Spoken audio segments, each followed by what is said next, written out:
آج ہم ایک خاص روحانی عمل کے بارے میں بات کرنے والے ہیں جو مالی مشکلات کو دور کرنے کے لیے بتایا گیا ہے۔ یہ طریقہ نجومی طور پر رمضان کے مہینے کے لیے بیان کیا ہے، تو چلیں دیکھتے ہیں کہ یہ کیا ہے۔ یہ ایک ایسی شکایت ہے جو اکثر لوگ کرتے ہیں، اور ماخذ کے مطابق یہی وہ بنیادی مسئلہ ہے جس کا حل پیش کیا جا رہا ہے، یعنی جب آمدنی تو ہو لیکن اس میں برکت نہ ہو اور پیسہ ہاتھ میں ٹک نہ پائے۔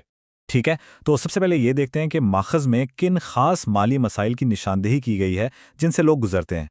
تو ماخذ کے مطابق یہ کچھ اہم علامتیں ہیں جو بتاتی ہیں کہ مالی معاملات میں کوئی رکاوٹ ہے، اور یہ چیز کسی کے ساتھ بھی دنیا میں کہیں بھی ہو سکتی ہے۔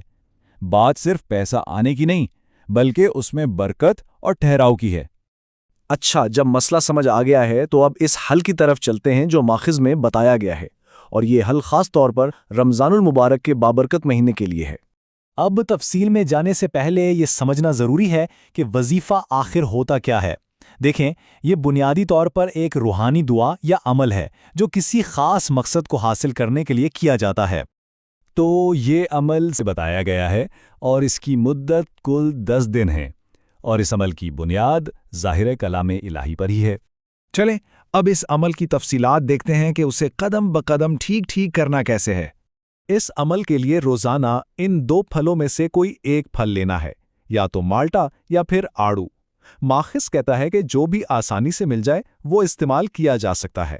اس عمل کا جو مرکزی حصہ ہے وہ ہے اللہ کا نام یا مغنی، جس کا مطلب ہے اے غنی کرنے والے۔ اسے ٹھیک 1100 مرتبہ پڑھنا ہے۔ اچھا، اس عمل کا ایک اور بہت اہم حصہ درود پاک ہے، جو مرکزی ورد ہے۔ اس سے پہلے بھی 14 بار اور اس کے بعد بھی 14 بار پڑھنا ہے۔ ماخذ کے مطابق یہ عمل کی قبولیت کے لیے بہت ضروری سمجھا جاتا ہے۔ تو یہ رہا مکمل طریقہ۔ ظہر کے وقت آپ یہ ساری تلاوت کریں گے، پھر پھل پہ دم کریں گے، اس کا ثواب ہدیہ کریں گے، اپنی دعا مانگیں گے، اور پھر اسی پھل کو افطار کے بعد استعمال کریں گے۔ یہاں ایک بہت اہم بات یاد رکھنے والی ہے، وہ ہے تسلسل۔ ماخذ میں صاف صاف کہا گیا ہے کہ اگر ان 10 دنوں میں سے ایک دن بھی چھوٹ گیا تو یہ عمل پہلے دن سے دوبارہ شروع کرنا پڑے گا۔